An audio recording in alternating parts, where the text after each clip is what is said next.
Live everywhere. Daily Kos Radio on netrootsradio.com presents David Walker. Kagro in the Morning Show.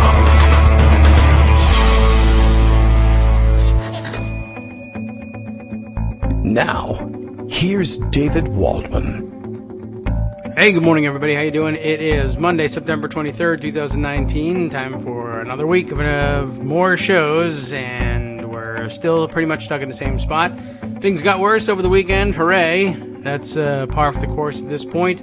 We're in the 140th week of the Trump, well, what we call the Trump presidency, despite the fact that he hasn't served as president for, I don't think, any of them, or at least not a week solid. We're up to about 16 or 18 moments at which he truly became president, but he never really truly has become president, which is just fine, because he was always sort of an asterisk to begin with. And the more we talk about it, the better we do in keeping him just an asterisk, I guess, once election time rolls around again. Unless, of course, he is impeached, as he obviously deserves, but you know how that goes with the vote count and all that. Not that it's a reason not to try, of course, and I think that was the major preoccupation for a lot of people over the weekend. I think the momentum is, where would we put it? I'd put it about that place where a lot of moderate Democrats who have been resistant to impeachment or even using the I word, or have been sort of sitting in the middle, riding the fence on the question of whether or not to open an inquiry into whether or not to open an inquiry into whether or not to impeach the president, are finally moving to possibly being willing to vote at taking a look at opening an inquiry and opening an inquiry. And we'll catch up on all of that. Nancy Pelosi over the weekend, depending on, just how much more patience you have for Nancy Pelosi and the delaying game, she either made things 1,000 times worse by giving everyone a chance to laugh at her fecklessness, or gave the hint that everyone's been waiting for, that yes, she actually does understand that this is going to eventually end up in impeachment, and she needs to find a way to ratchet down the opposition to it and then ratchet up the support for it. I'm out of patience, but I also keep in mind that it's always been my expectation that this was going to shift. The ground was either going to shift beneath her, or she was possibly going to do something to facilitate the shift. I'm not sure which one it is. It's been frustrating watching her, but of course her role is to be the lightning rod for going as slow as you have to in order to do what she believes you need to do to bring the rest of the country along. Although sometimes I wonder whether we were just giving too much credit all along. Anyway, the ground has shifted some. You can take it as you will. You're not a member of Congress. You're free to do whatever you want with it. All right, we're ready to roll here today. Bill's already ready. He's got the morning tweet up for us. Daily Kos Radio is live now. That's what I'm telling you. Now it's time to try and find Skype on the main computer. There it is. Greg Dworkin is ready to go. I'll tell you what Bill was ready with for us. Daily Kos Daily Kos Radio is really live now, because Greg is here along with us. That's the way you know it's a new show and not a rerun, even though, honestly, it would sound just the same even if it was. Kagro X, that's me, David Waldman, regrets to inform you that the treason Olympic Games have been canceled because Donald Trump has already won all the medals. Also canceled, by the way, the face painting Olympics for the same reason. Really, his skill's getting no better at this. A lot of reporters actually noticed how orangey red he was the other day. I guess he got a fresh coat before heading out for golf for the weekend, and then down to yet another rally, but a weird rally at that, with the Prime Minister of India. I wasn't really expecting that one. Anyway, I was expecting Greg. He is here, so all according to plan so far. Good morning, Greg. Good morning. It's February 7th, 2014, right. And we're ready to go. That's right. For those of you setting your clocks, it's 14 o'clock. And so interesting stuff is happening. I'm going to start with things overseas before we get to things domestic, just because I want to make sure we don't forget them, because they're awfully important. Sure. Awfully important. What seas? For example, over the pond, The UK Supreme Court is expected to make a decision on whether prorogation of Parliament is legal, and that's due at 10:30 a.m. their time, which should be around 5:30 p.m. Just came our in by time. text. Yes. So that will be interesting. Most interesting. 10:30 a.m. Okay. What? But also, Boris Johnson appears to have a bit of a money and sex scandal going on. They're the best kind, so he really knows what he's doing. Boris Johnson repeatedly declines to comment on claims he, quote, awarded public funds to friend, end quote. Prime Minister refuses 6 times, this is on the plane here from there, to go to the UN, to be drawn on ties to Jennifer R. Curry, who received thousands in taxpayers' money. I like putting it that way. Then we don't have to convert pounds to dollars. It's just thousands. Thousands of whatever they've got. Boris Johnson has repeatedly declined to comment on reported allegations he failed to declare close personal links to an American woman who received thousands of pounds in public business funding while he was mayor of London. Asked whether a further inquiry might be merited, this is from The Guardian, into any potential conflict of interest, Johnson said, I'm here to talk about, as I said, what we're going to do at the UN. And then there's something about the paper also reported Johnson was at the time a regular visitor to our Curie's East London apartment and that she described him at the time as one of my best friends. Oh. Right? All right. Let's see. Asked whether he and R. Curry had ever had a sexual relationship, Johnson said, if you'll forgive me, I'm going to talk exclusively about what we're doing here at the UN. That means when he gets back or on the way back, you get to ask him all these questions all over again. I guess so. That's good. And remember, the British press is a lot more aggressive than ours. He declined more adversarial, certainly. I see. He declined to answer 3 further questions, including being invited to deny any of the allegations made in the Sunday Times article, where it's just where all this came from, saying, I'm going to talk about what we're doing in the UN. Okay. Right? Me too. Johnson, the opposition, is saying Johnson should answer questions on what happened. And so he's got that to deal with. And then, of course, he's got the prorogation to deal with. And it's interesting. Found an article, and I have this in the pundit roundup sort of at the bottom there, that the Independent is pointing out that tactical voting by Remain supporters could defeat 60 Tories and end Boris Johnson's reign at any snap election. So, again, the dynamics of delaying a snap election till a little bit later are big. You will recall that when Boris Johnson couldn't get his way with Parliament and they passed a law essentially requiring him to try to get a deal rather than just leave Brexit with a hard leave, he objected to it and said, if you don't do what I want a snap election. And Commons said, no. You can't have one. I said, and their thinking was, if you have one right away, you still might win because you get the honeymoon effect of new. But if you delay it just a little bit, your support will begin to ooze away. And that's, in fact, what appears to be happening based on the polls. Another interesting piece, also from The Guardian. Boris Johnson would have no option but to recall MPs to Westminster if the Supreme Court rules he misled the Queen, senior legal sources told The Observer yesterday. There's growing belief in the legal community that the court will find against the government when it hands down its momentous verdict on Johnson's decision to prorogue Parliament. Again, that's this evening. The prospect of the court finding against the Prime Minister has left the UK heading toward a constitutional eruption of volcanic proportions. See, they're not the only ones. We're not the only ones who have constitutional issues. According to another senior legal figure who asked not to be named, he said he also believed the case would go against the government. The dominant feeling among informed observers is that the government is on the ropes and is going to lose, said Philippe Sands, QC, professor of law at University College London. I wonder if they put those wigs on when you have to do an interview, or whether that's just in court. I hope so.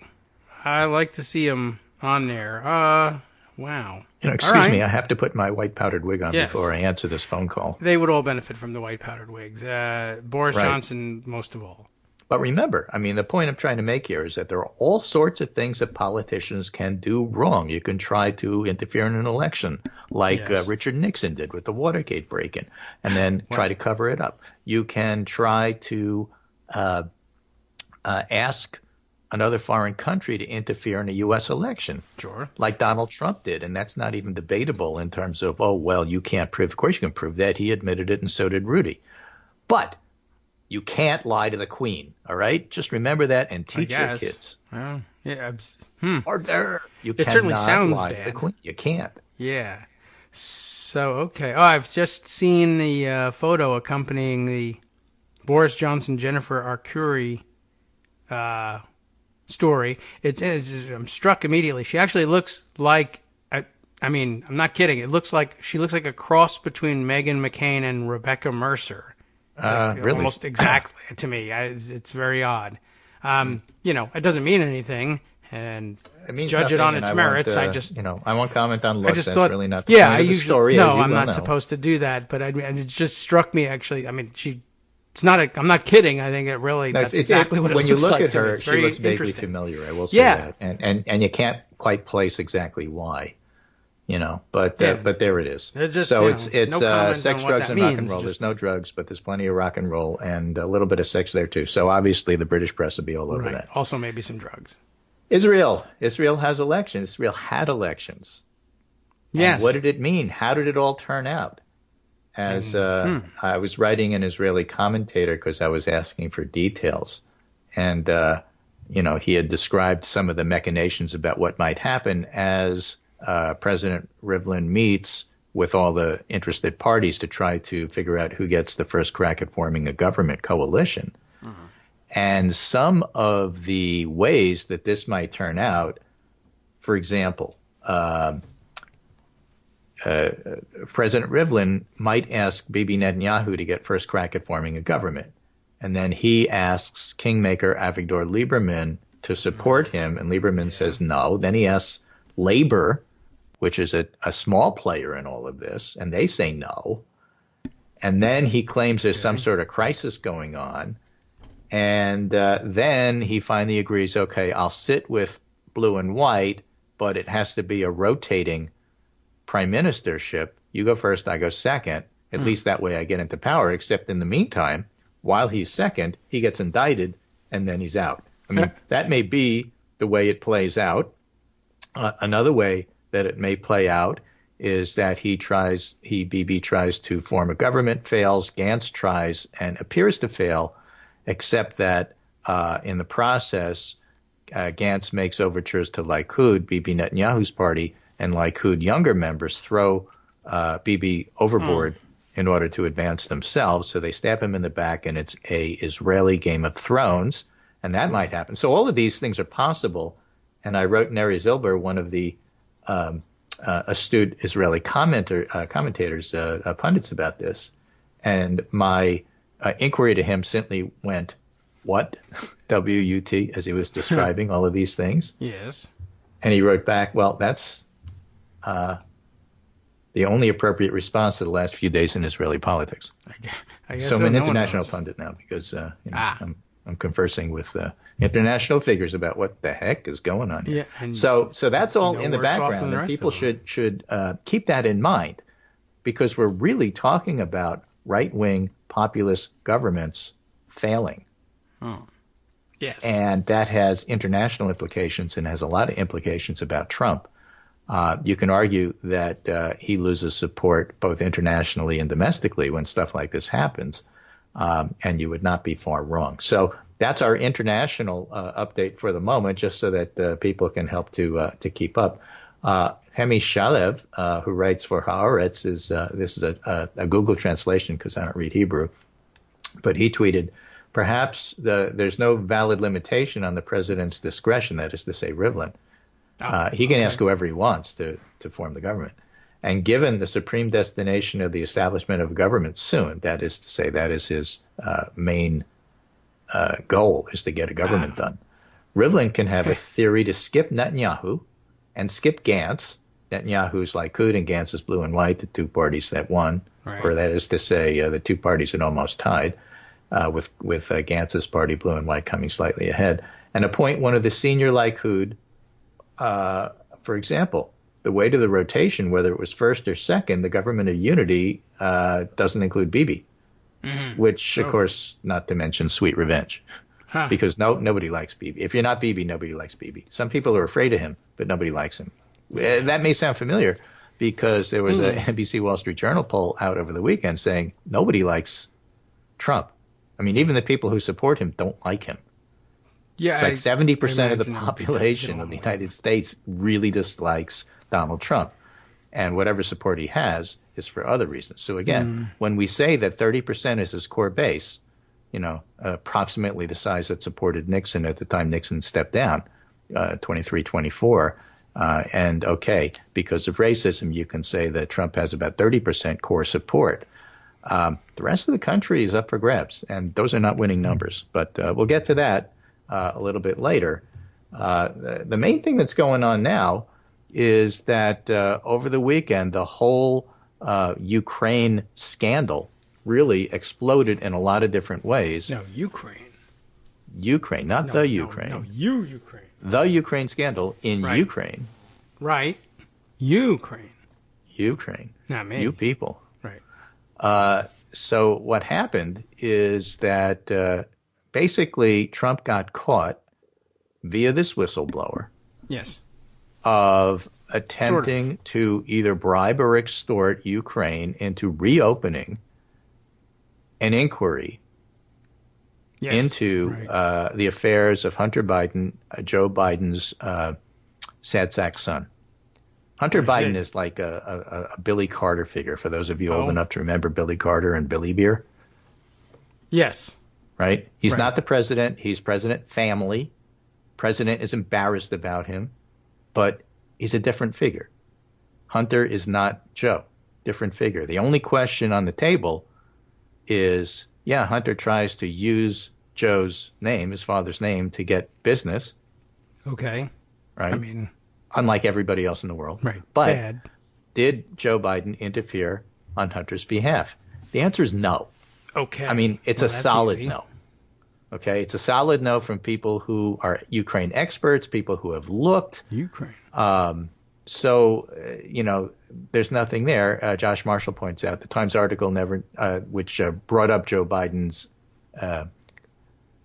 potential questions, cast a shadow, perceive this, perceive that. The Times article, which is written by Ken Vogel, another story, Times article never notes or explains the international consensus demanding firing of the prosecutor that Joe Biden was demanding be fired. Trump is trying to say that because there was a corrupt prosecutor in Ukraine, and the international community, including Joe Biden as vice president, was asking him to be fired, and he was then fired. Okay, Trump is claiming, and Rudy Giuliani is claiming, this means that Joe Biden was interfering with Ukrainian politics in order to help his son, who happened to be working at the time for an energy company in Ukraine. Okay. And Josh Marshall points out that Trump has a big problem on the story, is because the prosecutor who was let go, in fact, was corrupt, and everybody wanted him to go, every country. And the way the Times handled the story by Ken Vogel is reminiscent of laundering Bannon-funded propaganda in 2016. Clinton Cash, you will remember, and all that sort of stuff. Right. Okay.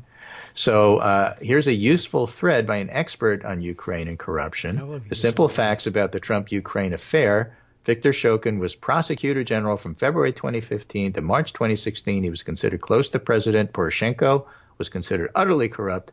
He didn't prosecute any high-level person. That's the person that Joe Biden, as vice president, and the United States wanted to get out of office. And so they did get him out of office, and it was universally and internationally perceived to being a good thing. Fact checkers from the Washington Post went over this as well. So the fact of the matter is, if you are worried that there's something there to the Trump-Giuliani nonsense about Biden, the answer is no, actually there isn't. And that's pretty much the consensus. So that's where we start. And the backlash against Trump trying to make it sound like Biden is corrupt and trying to pull the Ukraine into this only came out because this was supposed to be a behind-the-scenes stuff, done in plain sight the way he does everything else. But the fact that a whistleblower complained about it and then was stopped from complaining to Congress, according to the laws that are supposed to be allowing this to happen, made this pop up on everybody's radar. And then as Trump allies deny that this happened, Trump says, yeah, it happened. And Rudy Giuliani goes on TV to try to get ahead of the story and said, of course it happened. It absolutely happened. And what are you going to do about it? Yeah. All of this is the background. And so what happens is that, for example, in the New York Times, at the front of the pundit roundup, I took a screenshot of last night's cover there. Okay. As Trump confirms he discussed Biden with Ukraine, pressure to impeach builds. The other story, interesting, also written by Ken Vogel, Biden's work in Ukraine, what we know and don't know. No evidence has surfaced that the former vice president intentionally tried to help his son by pressing for the ouster of a Ukrainian prosecutor. In other words, didn't happen. Ken Vogel was on MSNBC over the weekend hinting that there was a story coming out in the Times that would get to the bottom of this and really made it sound like there was more to it. And he was then complaining on MSNBC that Rudy Giuliani's interfering with this story that he was working on is just going to make it look like a partisan hit job. Narrator voice, it's a partisan hit job. There's nothing there. So the Times is pointing out, even the New York Times, which can be sketchy in terms of being fair, truly fair, is pointing out pressure to impeach is building over this incident, and there's no evidence has surfaced that the former vice president intentionally tried to help his son. So there's nothing there, but the backlash against Trump doing this is real. Centrist Dan Balls at the Washington Post, President Trump and the warping of democratic governance, a story about that. John Harwood says, a senior Democratic aide on Speaker and impeachment, contrary to popular belief, Pelosi isn't giving members a red light. She's telling them to do what's right for them in their district, but the Ukraine stuff may be breaking point, goes to whether we can actually have free or fair 2020 election. In other words, it's not about 2016 anymore. It's about 2020. You listeners, you people out there, Ukraine, need to call your representatives and tell them that we need to have our 2020 election protected. The best way to do that is to impeach Donald Trump. Jonathan Martin, writing in the New York Times but also on Twitter, says this is new. The ground appears to be shifting on impeachment. You said about shifting ground earlier as you did your intro to the show, and it's true. Those Dems reluctant for it increasingly see no other recourse, and some of the freshmen are rethinking their opposition. They may speak out this week. Some of the freshmen who have been uneasy about impeachment were in touch this weekend. They're all talking to each other, in other words, and they're closely watching Thursday's hearing with the DNI, Director of National Intelligence. That's the one who's covering up the whistleblower going to Congress. Yes. That could be the pivot point for the Dems Pelosi is so attuned to going into 20, but these freshmen are still wary. Few would go on record Sunday.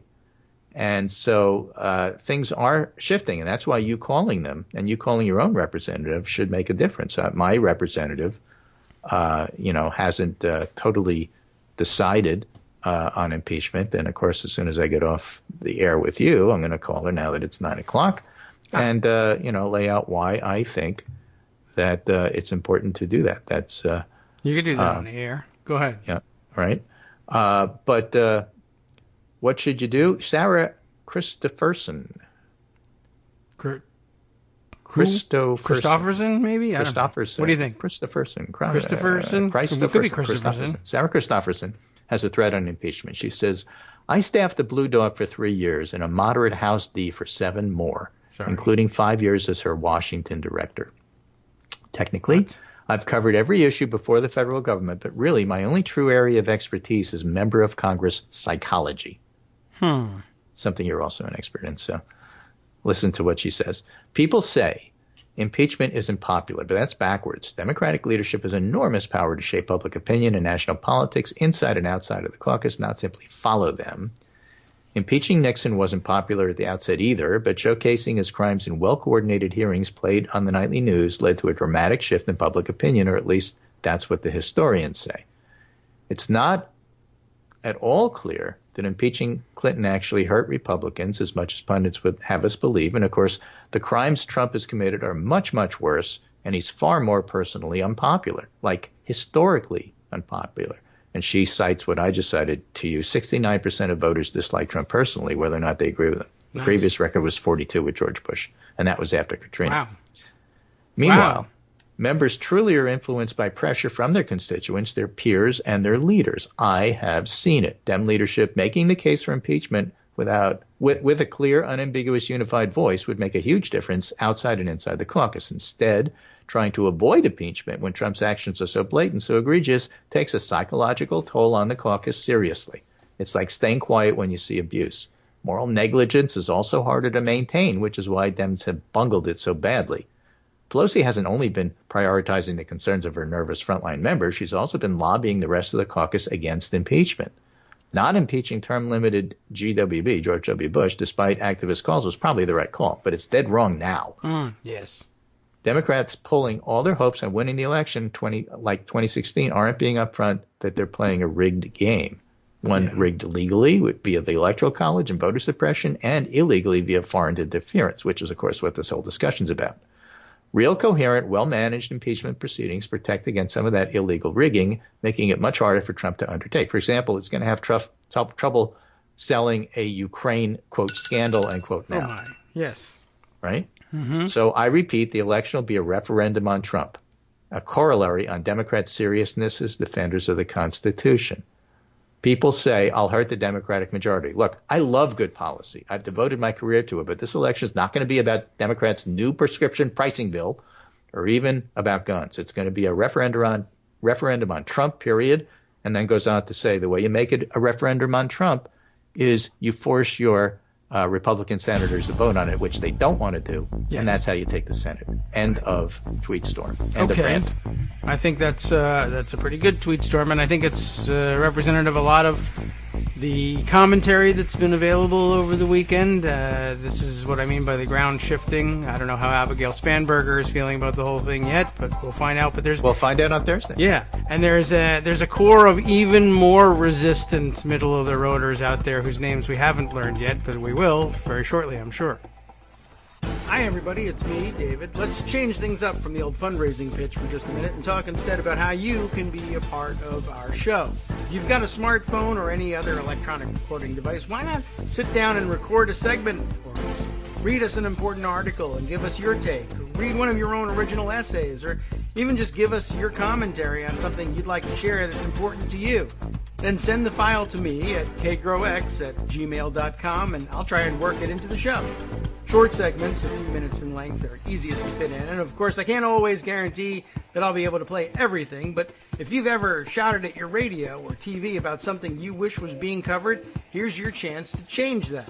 Make the show your own. Send your submissions to me at kagrox@gmail.com.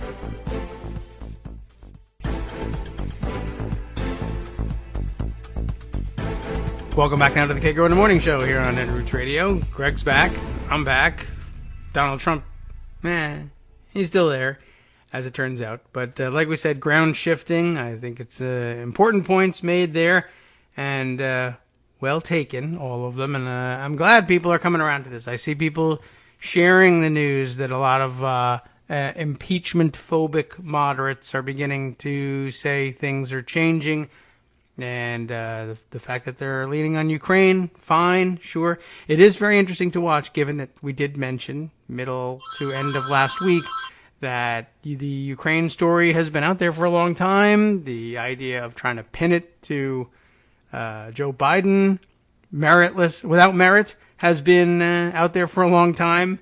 And, Washington just loves its drama. What it took was the idea of there being a whistleblower out there, some sort of cloak and dagger aspect to the story that, for whatever reason, makes it just that much more interesting and easy to latch onto.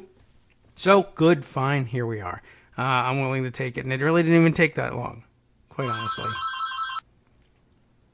Donald Trump is calling to try to get us off of the subject, but I'm just not going to do it. He can call Fox News if he wants to talk. He can try, but it's not going to work. You don't think? So, it just feels different. I'm a patient person. I'll give Pelosi till Thursday. Okay. Thursday is when the DNI comes to Director of National Intelligence comes to do hearings. Democrats have had some practice hearings. They pretty much blew a lot of them, but at least they hopefully learned some lessons. It's like a rebuilding team. Oh, okay. Okay. And so, they learned maybe you should have not Congress members, but rather professional staff or maybe even a trial lawyer do the questioning. That worked with Corey Lewandowski, but only in the last half hour. And so they wasted the first 5 hours when people could have gotten information and were interested in watching. Fine. So learn from those things. And so if you actually have actual impeachment hearings, do them better. So that's where all that stands. And, of course, every day brings more information, and we'll have to see how it works. I am personally not of the thinking that Rudy Giuliani's crazy talk shows are going to have the same impact they used to. Okay. Well, that's good. Again, you have to come to the background here that after a couple of years of Trump, people are getting a little tired of him, and most people don't like him. And that's not an unfair statement to make. That's what the polls say. Okay. Yes, I'm not just saying that. I'm just repeating that. I'm just pointing that out. Right? Right. Yes. Well, there's data, so you get to point at that. Right. Anyway, what we have also is an incredible amount of information about what's going on in Iowa over the weekend, more domestically. Is that incredible? Well, it was Ann Seltzer. When Ann Seltzer polls Iowa, everybody listens. Sure. I'm ready. So what we have is Elizabeth Warren leading the Des Moines Register's Iowa poll for the first time, besting Joe Biden and Bernie Sanders. Mm-hmm. And what it has is very good news for Warren, middling news for Joe, and pretty terrible news for Bernie. Oh, that was Bernie texting. Now, if you're anybody else, you can hope that what this really means, as they say, the race is far from settled. Just 1 in 5 likely Democratic caucus goers say their minds are made up, while 63% say they could still be persuaded to support a different candidate. The data in this poll seem to suggest that the field is narrowing, but my sense is there's still opportunity aplenty. The leaders aren't all that strong. The universe is not locked in, so says J. Ann Seltzer. Okay, I can buy that. All the candidates are texting for our attention right now. Yeah, they are. The ones that aren't calling. I'm not even in Iowa. The Register's first 2020 caucus poll in December 2018 pegged Warren support at 8. In March, about 2 months after she first visited the state, it was 9. In June, she was 15, although the poll's methodology differed a bit in that one. And the universe of people who say they are considering Warren in some way, which is 71% of likely Democratic caucus goers, first or second choice or still considering, some way, is larger than it is for any other candidate. This includes 22% who say she is their first choice, 20% who say she is their second choice, and another 29% who say they are actively considering her. Trailing her in that, the 71, trailing her in that are Biden 60, Buttigieg 55, Harris 55, Sanders 50, Booker 42, O'Rourke 38, and Klobuchar 37. So Klobuchar has more traction in Iowa than she does nationally. But for Booker, O'Rourke, and Klobuchar, not great numbers. In fact, Cory Booker's kind of running out of money and has you better get me $2 million by next week or I'm out. Right. The Lord called me. And consensus is that's not just a threat to get money, although he'd love to get money using that threat. He'll actually pull out if he doesn't raise the money. Okay. Okay, I guess that's, I don't know what to say. Is that honest? It's like, it's being honest. It's being transparent. It's running for vice president. Yeah, okay. Right. I'll be back. I'll be back. He's run a great campaign. He has a really good ground game. Consensus is Booker and Warren. They actually have the best ground games in Iowa right now. Harris is good, but Harris is putting a lot of her eggs in South Carolina. And the interesting stuff also is about Bernie. Here's some analysis by Harry Enton. He says, blogging up the results on the latest Iowa poll, our latest Iowa poll, because it was done with CNN, Des Moines Register, and Seltzer, and he's CNN. Latest post of many to follow, Elizabeth Warren does well with issues in electability caucus goers. In a year of electability, Warren more than holding her own with those who prize it. Here's the thing, he says. Warren does about equally well with those voters who prize electability, 22%, and issue agreement, 25%. This matches up with national polling suggesting Warren may not be winning the electability argument, but she's more than holding her own. And that, of course, may change because a lot of that's going to be name recognition. Another big reason Warren surged in Iowa, Elizabeth Warren bridges the Clinton-Sanders divide. This is really interesting to me. She's doing well among caucus goers who voted for Clinton as well as those who voted for Sanders. That's not the case for either Sanders or Biden. Sanders earns the support, you ready for it? Of 0% of those who said they caucused for Clinton in 2016. Okay, yeah. That got my attention. He's at 25% among those who say they caucused for him, which suggests that he's bled a lot of support from this group. Meanwhile, Warren comes in at 32% among those who caucused for Sanders, and she takes 22% among those who caucused for Clinton. So, small slice, and that's all that's available since there's 300 of them. Right. That 10-point gap is significantly smaller than the 25-point gap Sanders exhibits across the two groups. It's also significantly smaller than the 23-point gap Joe Biden is showing right now. Yes. Okay. So there's no clear favorite to win Iowa because, again, these numbers are going to rise and fall. It's very early. If you go back and look, I guess, at 2004, was it, you'll find that Gephardt and Dean are dominating the polling. And I'm not even sure Kerry's in there. I think Edwards was in there somewhere. Well, at that time, yes. At that time.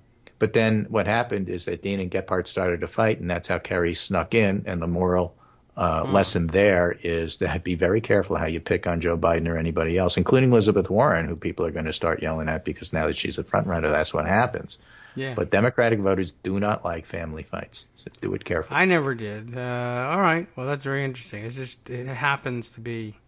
Yeah, didn't sound particularly good for Sanders to.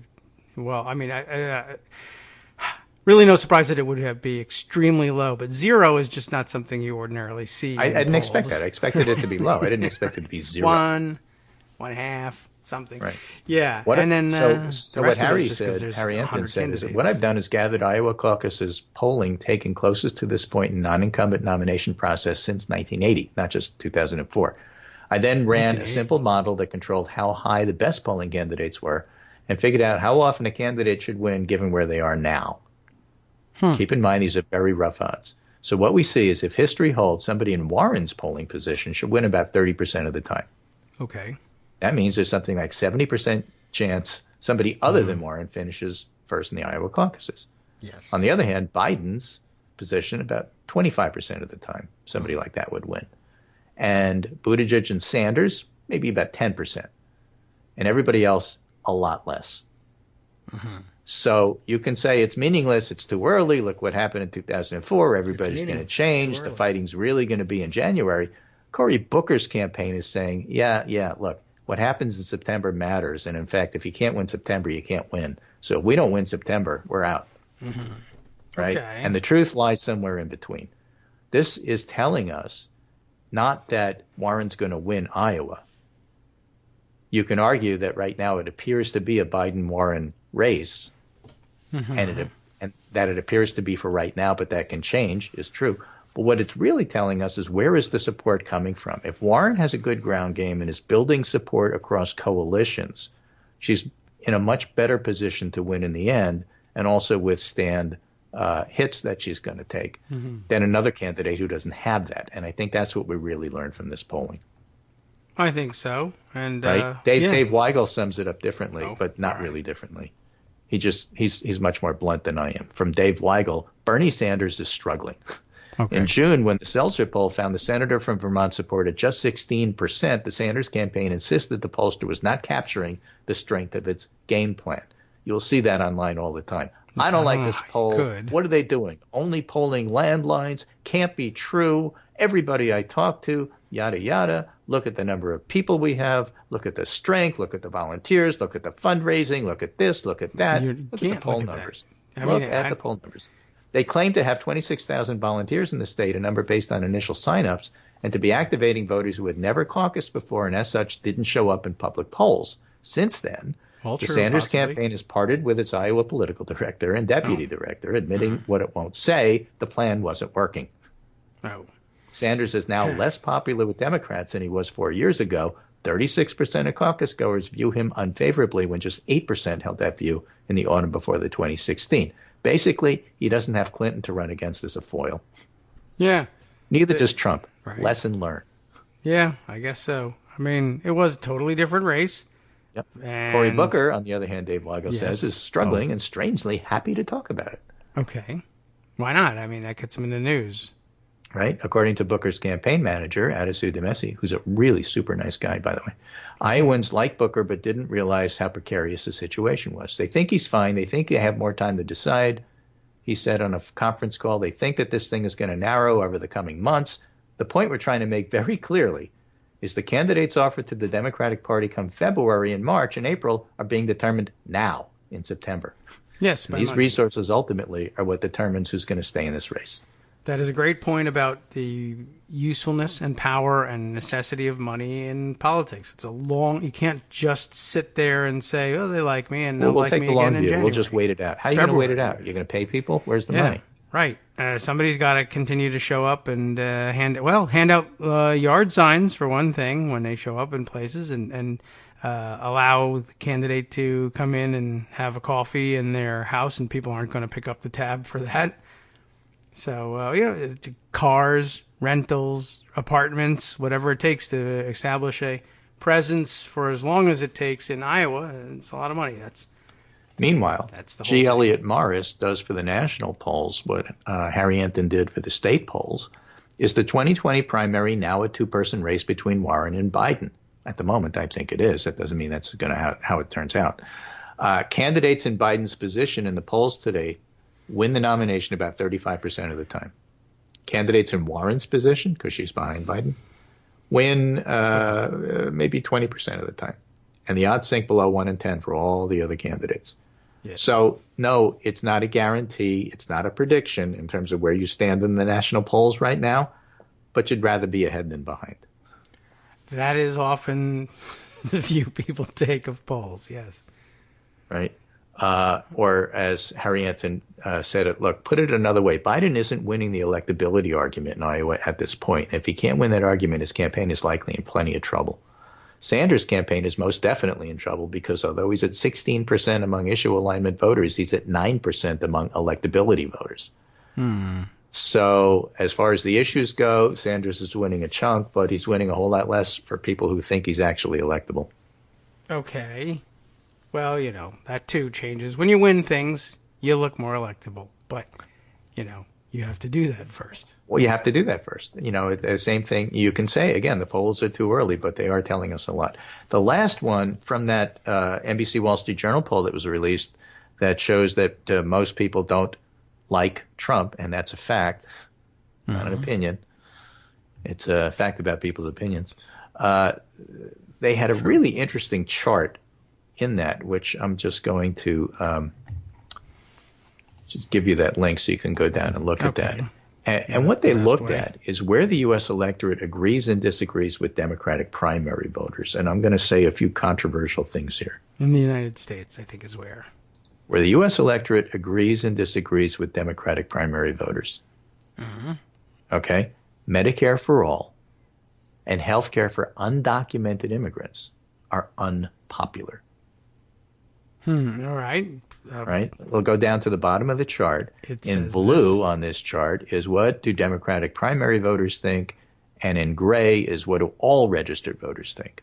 Providing government health care for undocumented. 64% of Democratic primary voters agree with that, but only 36% of the public.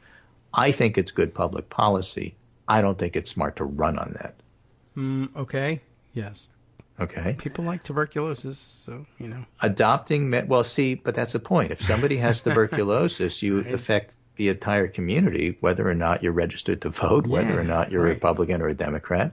So doing something about that is a good idea because it helps everybody. That's why it's good policy, but it's terrible politics. Yes. So you can run by saying, I hate that we have to prevent you from getting tuberculosis. You can run by saying that's not the issue. The issue is making sure that all Americans who want health care can get it. Right? Adopting Medicare for all and eliminating private insurance. Okay. Adopting Medicare for all and eliminating private insurance. This was the trap that the Democrats fell into in the first debate. Raise your hand if you want to get rid of private insurance. Right? I mean, I do. but not Well, really because I 63% of get rid of my Democratic payments. primary voters think that's a good idea. Only 41% of the public does. Yes. Maybe they can run against. I would like to get rid of the payments that you make to your private insurance company and not explain it any further than that. Just But run if disingenuous. you're explaining, you're losing. I mean, a better way, guess so. actually, would be to take, and again, you know I'm an incrementalist on this, a better way would be to take Joe Biden's approach, the Affordable Care Act 2.0, make sure that what Obamacare was initially intended to do does, and add a public option, and you make your own choices. Rather than we eliminating private insurance, you choose.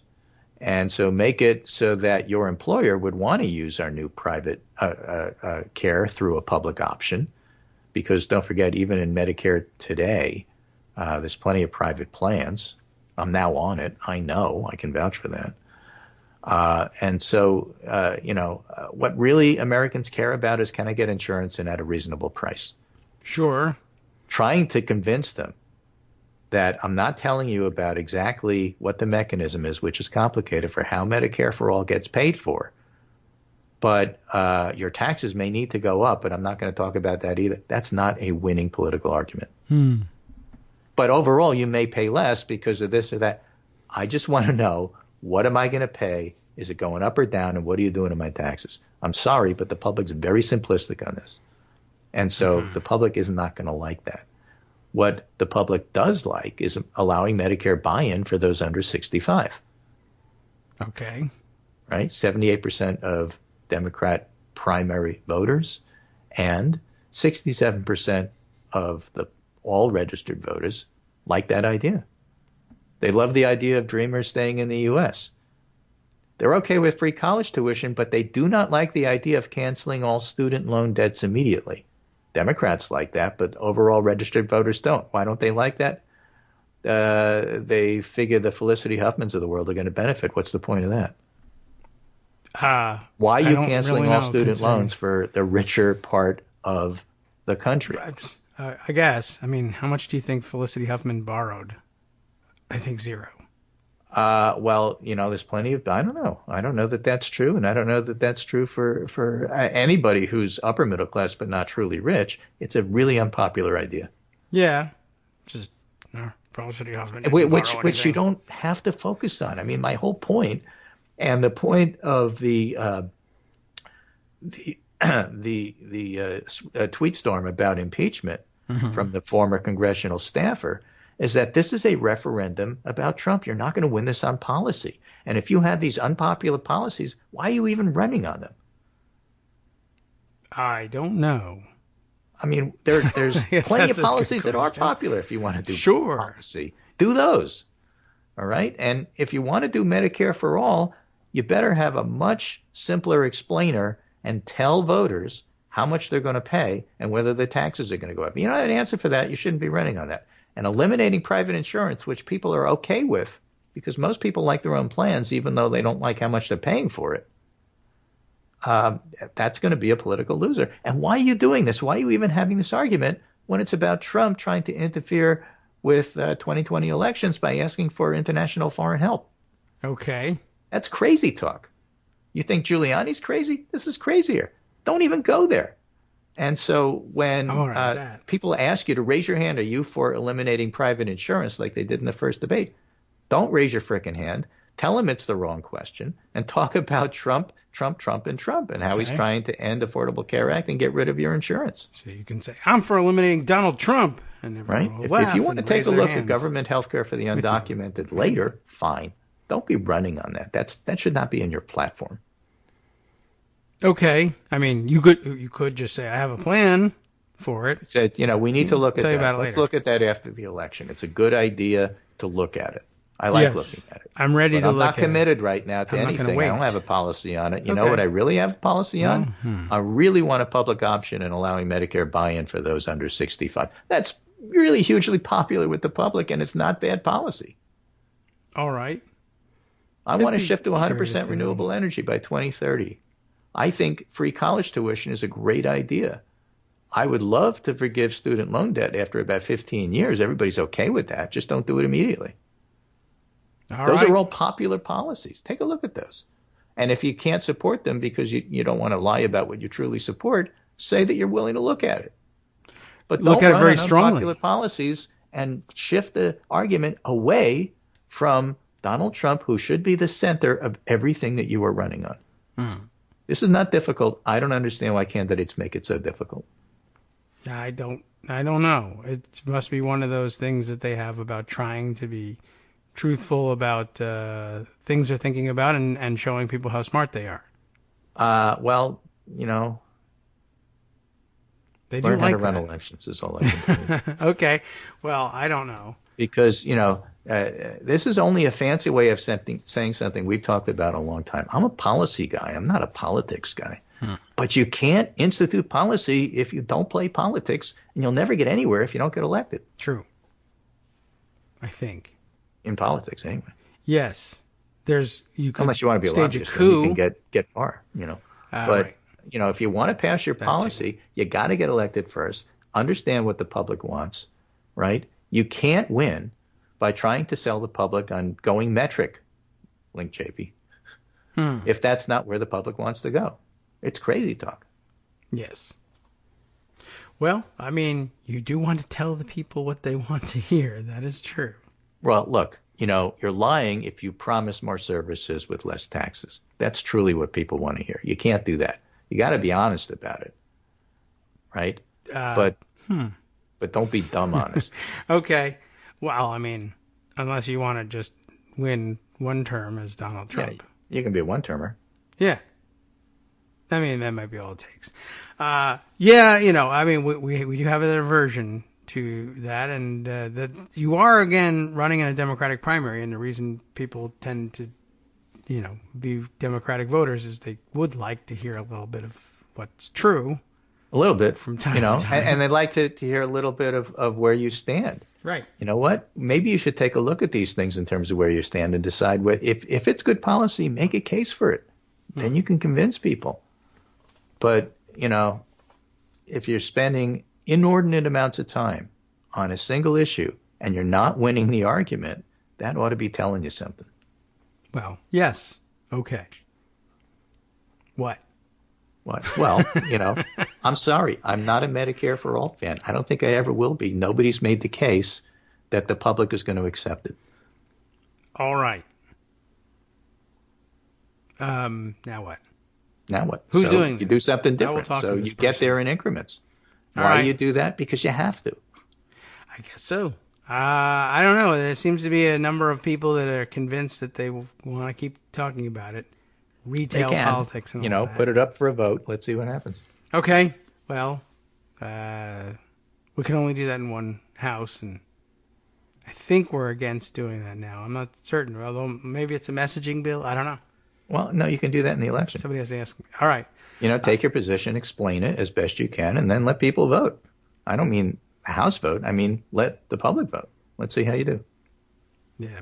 Well, I guess it's certainly an argument for tinkering with the amount of time you spend on something like that in a primary. Right. See, the beauty of the way Elizabeth Warren has positioned herself is that she certainly has built a brand of I have a plan. Yes. I don't think anybody knows what's in all those plans. She's got No. a lot of plans. But you do think of her as somebody who has plans about such stuff. That If is there's true. another recession, chances are she'll have a plan because that's Yeah. her brand. Right. And And that was yeah. pretty good positioning. At this point, you don't have to spend all your time on the details. I'm the I have a plan person. Now let's talk about Trump. That is a good idea. Then you don't have to explain the plan all the time.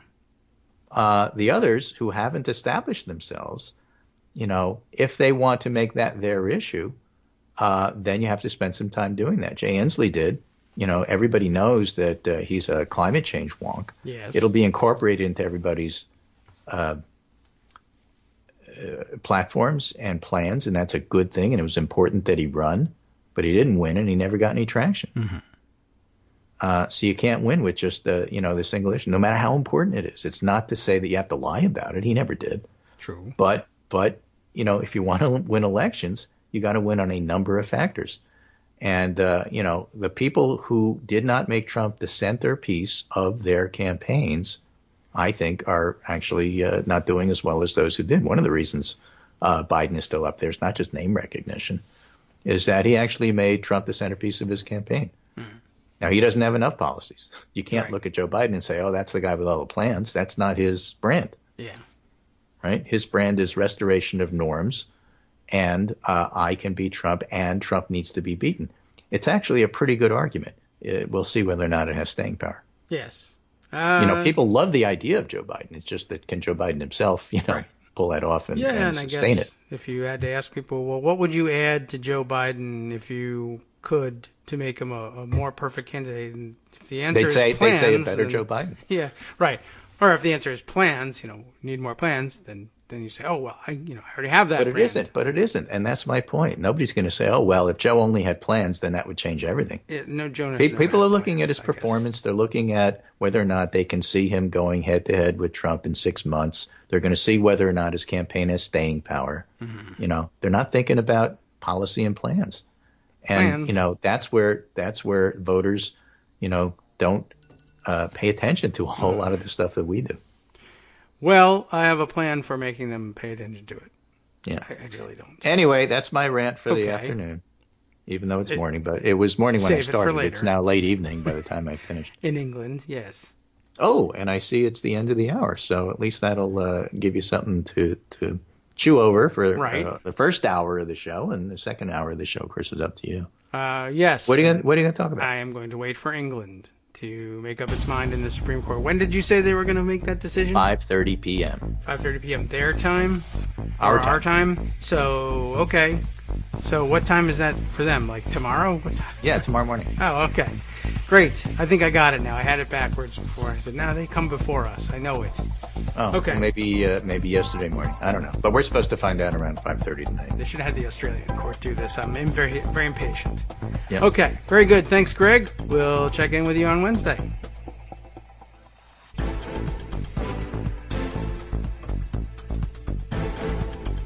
Welcome back now to the Kagro in the Morning Show here on Netroots Radio. Time now to decide what to do with the rest of the hour that we have left. I spent the weekend, as I usually do, marking stories that I saw fly by on Twitter that I thought might be of some use in sharing today. And I think what ended up happening is I got the feeling anyway, and I haven't really reviewed it all yet. I got the feeling that I marked 15 to 20 articles that I thought, this could be interesting. And what I really should have done is spent Sunday night deciding which of them is the best. But I didn't. And so as a result, maybe the thing to do is to point out, or at least bring up the headlines.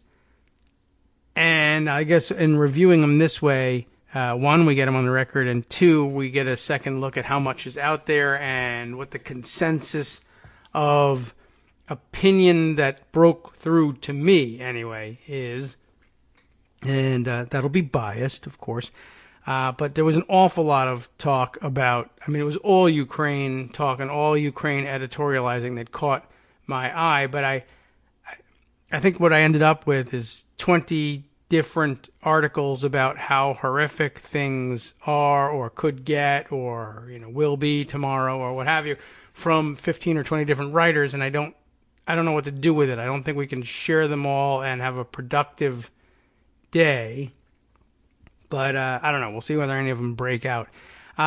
First in Pocket, and it's generally, and they're displayed in Pocket in reverse chronological order to when I saw them, but not necessarily in their appearance in the media. Well, first up here, New York Times, with the headline, as Trump confirms he discussed Biden with Ukraine, pressure to impeach builds. And that's, I think summarizes the condition that we went over at the beginning, at the top of the show. This is just the pressure is building. And that one seems relatively important. And, because it's the New York Times, and although people are angry and miffed with the way they handle their political coverage, they do still set the pace for a lot of the national coverage.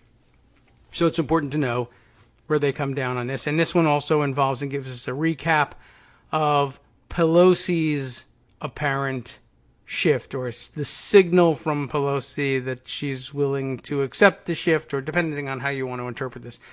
This is wrapped up in here too. Speaker Nancy Pelosi, the subheader tells us, warned of a new chapter of lawlessness and a turning point, that's the key thing, in the House investigation of President Trump. This is Nick Fandos, Jonathan Martin, Maggie Haberman, everybody's favorites getting together for this piece today.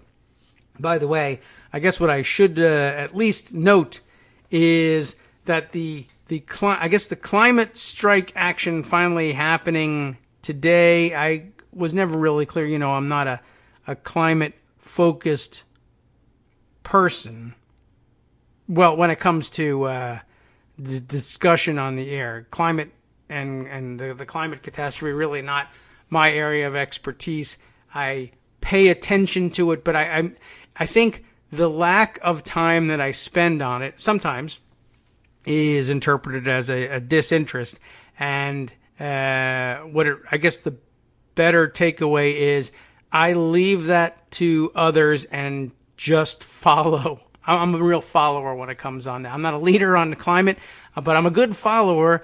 And if you are a dedicated climate catastrophe activist, chances are you can get me to say yes and nod along to everything that you say, and I will largely vote certainly on the issue the same way you expect me to. And I guess when it comes to picking a candidate in the primaries, things may go haywire. I don't know, because it's not my primary focus. But generally speaking, you can count on me to be there agreeing with you.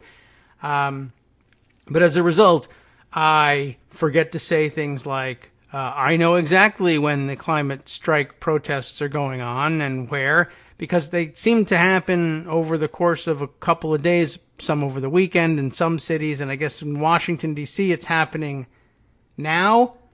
And so there are a lot of people who are far more dedicated to the subject who are on the ground right now, reporting on what's happening and where, and giving specific locations and tweeting pictures, which is always fantastic. You should follow along with it on Twitter, because we won't satisfy your urge to hear about it here, but it is happening. We acknowledge it, and all of the people who are dedicated enough to get down there on the ground and make those things happen and make news that way, we appreciate, even if it won't be top of mind here. Don't be disappointed. There will be lots of coverage about it elsewhere. And we focus on other things. And, sometimes you have to divide the labor a little bit. But it's not because I don't believe in climate crisis, and not because I don't care about it, and not because I don't think it's important, but rather there are so many others who speak to it so much better than I do. And I just say, yep, to them. And that's all I can do.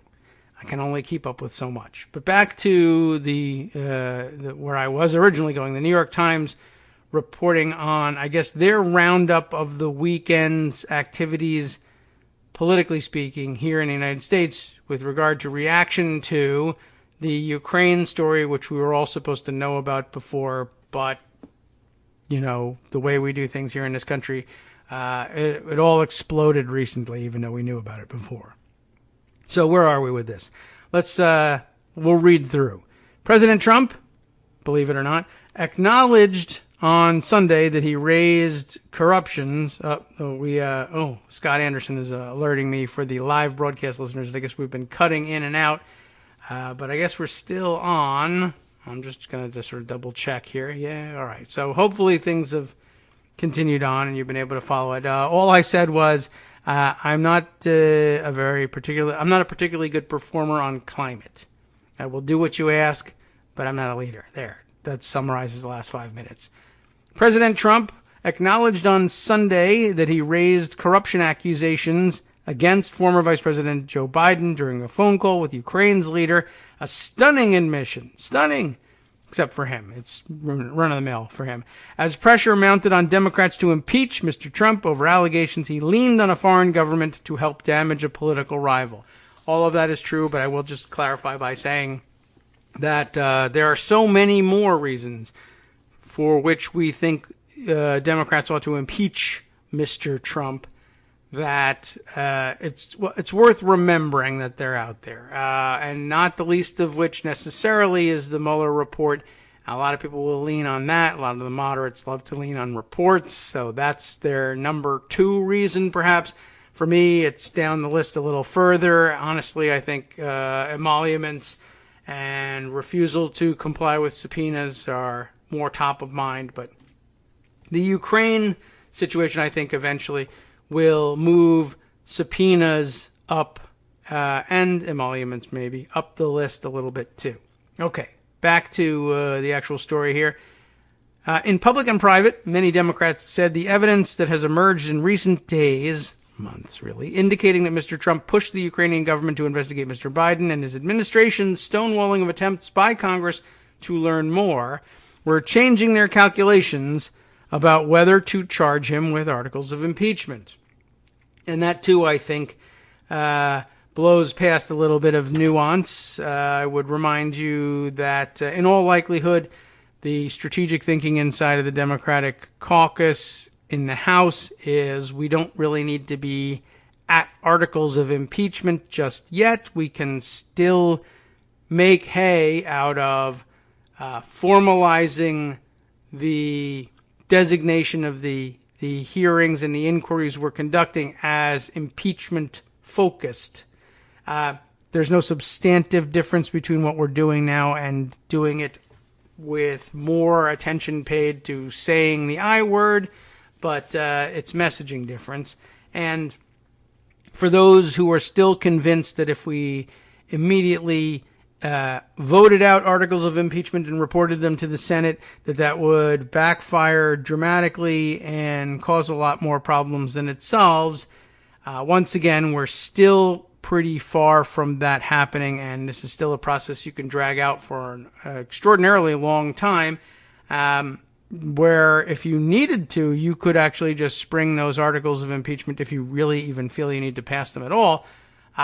I don't know, whenever you want, right before the election, if you feel like it, if you think that's of some value, or, slightly earlier, if you think that the negatives of springing them immediately before the election make it look too political somehow. But the point is, you can be investigating impeachment and having counsel ask the questions and having hearings that are televised that highlight the crimes of Donald Trump every day for as long as you want. There's no time limit. There's no, these hearings don't run out if you don't, there's no crap or get off the pot deadline where you have to adopt actual articles of impeachment. You can do this, honestly, you could do this as long as you want, years on end, and never adopt articles of impeachment. Don't forget that there's no rule about that, and it's not even a stretch constitutionally to say it's within your rights to do so over the entire span of the Congress. And span of 2 Congresses if you feel like it. 15 if you think it makes sense. Go for it. There's no deadline. The influential chairman of the House Intelligence Committee, who has resisted such action, said the House might now have, quote, crossed the Rubicon in light of new disclosures and the administration's withholding of a related whistleblower complaint. A lot of people suggesting over the weekend that people under a certain age might not know what crossing the Rubicon actually means, but there is an internet and they can find out. And I do think they tell them in high school. But, maybe they don't remember everything. There's a lot of older people that don't know what that means either. A group of moderate freshman lawmakers who had been opposed to an impeachment inquiry said they were considering changing course, while other Democrats who had reluctantly supported one amplified their calls. Progressives, meanwhile, sharpened their criticism of the party's leadership for failing to act. This now becoming a point for criticism against at least certain of the people who count themselves among the progressives as well. Definitely want to make sure that you don't go too far. I mean, for whose sake, I don't know. I say definitely want to make sure. It's not definite. It's up to you, and you know your district best. But I think there are legitimate concerns out there for how that signaling is read very often by people who don't live in your district and who, by all rights, should then say, that doesn't matter to me. I don't live in that person's district, but they take it to heart anyway. The idea of saying, for instance, that it is worse, that what the Democrats who have so far been reluctant, and we don't know if we can say forever refuse to consider impeachment, are they worse than what Trump is? Worse in what respect? What does that even mean? How do I judge? Lots of things still left unanswered. But be aware that there are folks watching who say you should be focusing your fire on Republicans and not on Democrats. And that's a valid point. It's two sides of the same coin. There are different ways of viewing what's going on here. Just as I guess I'll analogize it to the other situation, which can be seen in many different ways. The question for moderates, for instance, about whether or not tamping down on impeachment talk about George W. Bush in advance of the 2008 elections was a good idea or not. That can be interpreted either as, well, the Democrats won the White House in 2008, so that was a good strategy, quote unquote, it worked, versus, no, it was a bad strategy because we should have been talking about holding Republican administrations accountable, because when you didn't, the prediction that the next Republican administration would pick up right where the last one left off eventually came true. That also is true. That did work in that sense. And, it's difficult to tell which one was more important, which one was more influential, which one was right, and which one was wrong. Maybe they're all right. That's entirely possible, too. There was a very different sort of situation in 2008 than there is now. An incumbent president now seeking re-election is a different situation than a term-limited president who gave no indication of interest in breaking the norms so badly that he would stand for a third term, which may or may not be a joke when Donald Trump says it. But at the moment, he doesn't have to shatter any norms at all in order to seek another term. And that's a different thing than it was for George W. Bush, who was term limited and was replaced on the ticket by John McCain, who's a totally different person from George W. Bush. And there was an excellent Democratic candidate on the ballot as well. So I don't know how conclusive the results are from saying, well, Democrats won the White House in 2008, so it worked, given, of course, one, that emerging consensus that we should have done something afterwards, because it did, in fact, encourage Republicans to pick up right where they left off, and two, Democrats did lose the House in the very next midterm election, and that was an important change and an important factor in not getting a lot of good things done and not seeing a lot of the return on the promises made earlier by Democrats in the House. All right, I better continue on with the article or we won't get all the way through anything. So where were we? Schiff saying we may have crossed the Rubicon. A group of moderate freshman lawmakers who had been opposed said they were possibly changing their minds. Progressives were sharpening criticisms against party leadership for failing to act.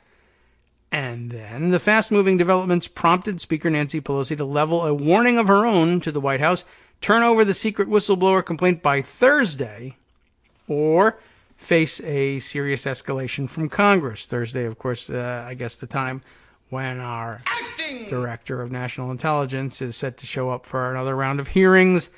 I would have said Wednesday because I want either something in hand or a sense of urgency before we even begin the day Thursday, because the chances that an administration witness will actually answer questions and not simply contribute to our growing sense of frustration that we can't get any answers out of people is pretty low. We're not likely to get that out there. We're not going to get our answers. Okay. In breaking news from behind the scenes, now reported to me by Greg, forwarding a tweet just some news here. Congressman Jim Jordan is named in a new Ohio State University sexual abuse scandal lawsuit, according to reporting by Rolling Stone. So he's right where he belongs, and it's about time. And, honestly, good timing here. I don't know that they did it politically. I don't know. I don't care. I'm going to take it for what it's worth. He'll be possibly, depending on how much attention this gets, a hobbled figure in any upcoming hearings with respect to Ukraine. I don't think that he'll, have any sense of shame about things, but at least we'll all be able to point and say, yeah, you're really in no position to talk. So we have that going for us. Now, back to Pelosi and what changed over the weekend. Her letter to House Democrats, in which Ms. Pelosi never mentioned the word impeachment, but her message hinted at that possibility. It is embedded in this story if you want to read it word for word. Here's one quote. If the administration persists in blocking this whistleblower from disclosing to Congress a serious possible breach of constitutional duties by the president, they will be entering a grave new chapter of lawlessness. It's actually the same one, which will take us into a whole new stage of investigation. That's the more important point, or rather more important part of the paragraph. A whole new stage of investigation. That is meant, I believe, to be taken, reading between the lines, as, the stage will be the one where we actually use the I word from time to time, even if I continue to pretend I don't want to use it or really don't want to use it, so that there's cover for people who, are in marginal districts and think they're better off not using it. The argument about whether or not they are could take up an entire other show. But if they've decided they're not going to, and they've decided that's how they believe the issue falls in their district, we're going to have to do something about it. And I guess the thinking is that, well, if Nancy Pelosi is giving cover on this, then maybe it's okay here in our district, even though it's very unexciting to find out that our person has no idea what to do with Donald Trump. We really elected them to do something about that guy. They said they would, and they're not. But Nancy Pelosi seems like a nice person, if people think such things, and maybe that'll be okay. All right. So, again, the letter is embedded there if you want to read the whole thing. It's not very long, but we'll move on. The allegations, of course, center on whether Mr. Trump pressured Ukraine's newly elected leader, implicitly or explicitly, to take action to hurt Biden's election bid at a vulnerable moment for the former Soviet republic, possibly using United States military aid as leverage. Ukraine has been fighting Russian-backed separatists, and the Trump administration had temporarily been withholding a $250 million package of military funding. Not just necessarily, or even before we knew about them trying to get the investigation of Biden underway, everyone would still have been awfully suspicious of the Trump administration temporarily withholding military funding to Ukraine because that military funding was going to fight Russian-backed separatists. Everyone would have said he's just doing Putin's bidding again. Anyway, there have been no indications to this point, however. They say that Mr. Trump mentioned the aid money on the call. I'm not certain whether he did or didn't, but we have no way of knowing because there's no transcript of the call available. Trump is hinting that he will release such a transcript, but has, of course, insisted that, maybe it would be the partial transcript, might not be the whole thing. He wants to release it to some, as he says, some independent third party for review at this point before it becomes public, but no one trusts him to pick that third party. So that's not a particularly helpful angle on all of this. And the fact that they haven't released the call yet speaks to the fact that they're probably not certain what's in it or how what's in it will be interpreted. And then, of course, there is his penchant for pretending he's a movie or television crime boss, and his impression of how they handle things in phone calls is that they use some sort of strange code words or strong hints about it, but can then claim in court that I never said those words. And in television courtrooms, that apparently works. Not necessarily the case in real courtrooms, but we can't get a sitting president into a real courtroom, apparently. So He's trying things in the court of public opinion, which, what sort of evidentiary rules do they use in the court of public opinion? They use the evidentiary rules that people are able to glean from television courtroom dramas. For instance, I did see someone offering the defense over the weekend that it turns out that they say that the whistleblower may not have had firsthand knowledge of the call. They may have read a report of some sort about the call. That leads to a whole other angle on this stuff. How did they get such a report on the call? Trump turned that into accusations that he was being spied on by the deep state, of course, but a lot of sharp eyes pointed out that his initial reaction to the latest round of Ukraine stories was that, of course, he wouldn't have said something so inappropriate to a foreign leader on a phone call, particularly one, as he said, as heavily populated as that one. And I believe that's intelligence committee jargon for there were a lot of ears on that call, because there's usually a lot of ears on a lot of presidential calls with world leaders. One, because very frequently nothing needs to be hidden about them, because the president of the United States is often an honest broker. This is something we may have forgotten at this point, but it's usually the case. And two, you want to make sure that no misunderstandings develop, and that your foreign policy team, your intelligence team, counterintelligence team, whoever you might be concerned with in this call with this whatever particular country you're talking to, is up on things and fully briefed on what happened there. But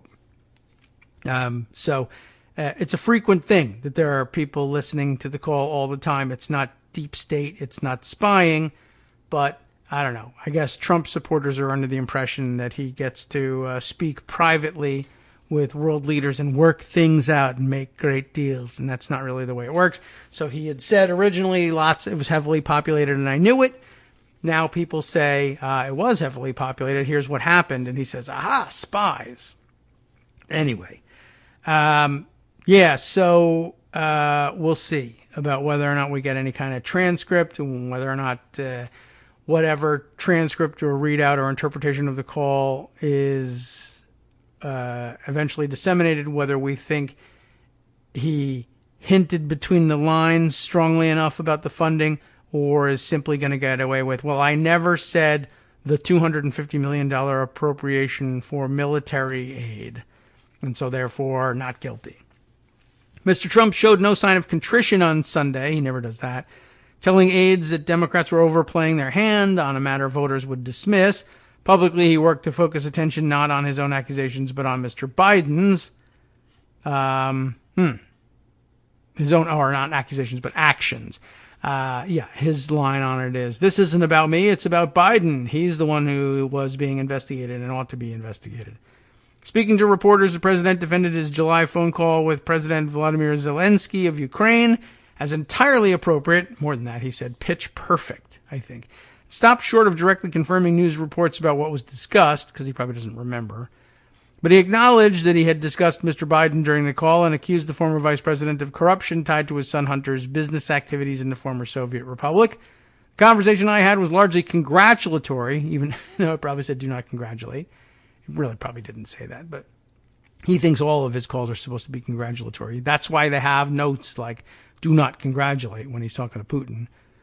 Largely congratulatory with largely, this is another muddled mess, like when I speak about these things.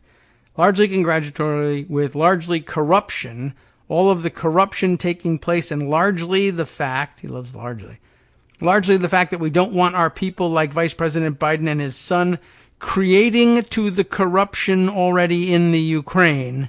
Mr. Trump told reporters before leaving for a trip to Texas and Ohio. Texas is where he had the rally with the Indian prime minister, which was weird enough by itself. So, yeah, another muddled thing. But usually they clean those quotes up. Maybe this is partially a reaction to the story that broke, I think, actually, at the end of last week? The Australian reporter who was expressing her shock at having visited the United States and having seen a Trump press conference covered on television in its entirety, was astonished at the extent to which written reports, which are usually the only reports that reach her in Australia, written reports tend to edit the president's remarks into some sort of sensible syntax, and that wasn't really the case when he speaks live. Interesting. Hi, it's me, David Waldman, your host for Kagro in the Morning, with a brand new interruption to say thanks to all of you who support the show. Remember when I told you that our average monthly donation was about $7, for which you were getting 2 great hours of news and entertainment 5 days a week, and how that came out to about 70 cents an hour? That's a pretty good deal, except it's wrong. The math actually works out closer to 17 cents an hour. It is hard to beat a deal like that, and even harder to send your kids to college on it. Thankfully, Patreon.com makes it easy to make that work. Patreon, Patreon.com, is the simple, secure way to make recurring monthly contributions to support our show. Just search for me or the show name on the site, and they make it easy to crowdfund the show so that the power of our numbers can keep the show going for just a few bucks a month. Once again, thanks so much for all your support.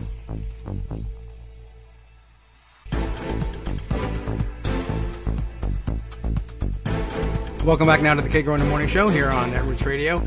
I see we are in danger of spending the entirety of our time once again on the New York Times article. There's a lot more to it, so maybe we jump around a little bit and try and hit some of these other highlights. I did mention to you that was a very interesting story. I'll share it with you in the roundup published online in The Guardian, as I said, of an Australian, I believe, reporter who was the headline on that one about who was so surprised at how incoherent the president can often be when speaking live. As a foreign reporter visiting the U.S., I was stunned by Trump's press conference, but I've given you the gist of that one. It's all about how incoherent he can actually be when speaking live, and that people ought to see that and know about it. All right, back to just, I guess, briefly, I should run down this and scan and see what jumps out from the Times coverage that might need to make it on the air, and then we can skip around a little bit and at least give you some idea of the rest of the writing over the weekend that occupied my time. And boy, I fear we're losing track of some other important stories, but this is really at the center of the political universe here in the United States for the moment. Okay, let's see. He says that though blah, blah, blah, my conversation was perfect, everything was great, I didn't do anything wrong, it is still far from clear that the latest scandal surrounding Trump's conduct will lead Ms. Pelosi or other top Democrats to bless full impeachment proceedings and a vote. But don't worry about that. The House Judiciary Committee is already investigating whether to recommend articles of impeachment against Trump on other matters, but Pelosi has consistently questioned the strength of the case. Proponents of impeachment have repeatedly pointed to damaging revelations, including several instances of possible obstruction of justice. That, of course, in the Mueller report. They believe that alone warrants investigating Trump and Trump's removal from office, but they have run into resistance or indifference from their colleagues and the general public, in part because any impeachment proceedings could end in an acquittal by the Republican-controlled Senate. This is all true. We all know this, but you can control the timing. That's what being Speaker of the House, quite honestly, is all about. Let's see. So it says on Sunday that a pattern appeared to be holding. A few prominent lawmakers suggested, however, that the White House should disclose the contents of the phone call with Zelensky. So there is some movement even among Republicans, though when push comes to shove, you can expect that they will snap back into line. Lindsey Graham, who's been all over the map, but lately has been pretty much surgically attached to the president, saying, I'm hoping the president can share in an appropriate way information to deal with the drama around the phone call. I think it would be good for the country if we could deal with it. I think he's hoping that the information is spinnable in a positive light, and what he wants is some edited version of the phone call. And we saw what, for instance, Bill Barr did with the Mueller report. The Mueller report was incredibly damning, and instead he summarized it as exonerating Trump. So he's looking for the same thing here. Mitt Romney came out and said something. We're not really sure what it's supposed to mean. What did he say? So they characterize him as more critical, and that's true, deeming it critical for the facts to come out, and saying if the president asked or pressured Ukraine's president to investigate his political rival either directly or through his personal attorney, it would be troubling in the extreme. Meaning what? We don't know. It was meant to give him wiggle room. Lots of other comments on the record from other members, some new, some not new. Beginning to acknowledge the point that settling at the ballot box might not only be not a satisfactory outcome, but that there's no guarantee, given the nature of the activity, particularly in this Ukraine phone call, that we would have a free and fair election in which people could vote their conscience and get the job done. So that seems problematic as well. Let's see. More from Schiff, including his plea that I've been very reluctant to go down the path of impeachment. But if the president is essentially withholding military aid, at the same time he is trying to browbeat a foreign leader into doing something illicit, providing dirt on his opponent during a presidential campaign, then that may be the only remedy that's co-equal to the evil that conduct represents. Right, true. Let's see. Skipping down a little bit more. We have Pramila Jayapal, co-chair of the Progressive Caucus, saying in an interview that she was now ready to vote outright to impeach Mr. Trump rather than simply continuing the investigation, and that she planned to make her case in public. So that will be happening. Look out for that. That will convince some people, perhaps not everyone. Let's see, more towards the middle. Strikingly, some traditionally cautious veteran Democrats said the party might have no choice but to move toward impeachment. Again, toward impeachment. They believe Senate Democrats who are clinging to their Republicans, wishful thinking, clinging to their majority of 53 seats, would pay a political price for protecting Mr. Trump if they voted to exonerate him in the face of damning evidence of malfeasance and a House vote to impeach. That's, of course, been the plan all along. Terry McAuliffe chimes in on this one. They've got to take a second look at impeachment. He, of course, an ally of Pelosi, and he went on to say he predicted the latest revelations would push some of our folks over. And James Carville, longtime Democratic strategist, said he had opposed impeachment, but now thinks the House should move quick and clean. After obtaining a transcript of Mr. Trump's phone call, let the Senate Republicans stew, he said. So, good. Movement, maybe not enough, maybe too slow, I don't know, but we should take it and use it to pressure people. All right. So, as I said, a roundup of the other headlines, and we'll have to decide which one, if any, we're going to go in depth on. I thought I would. One other piece in the New York Times, over, I guess, in the opinion section, David Leonhardt writing, Donald Trump versus the United States of America. A good summation, I think, of the state we're in, maybe something to use to recap on another day.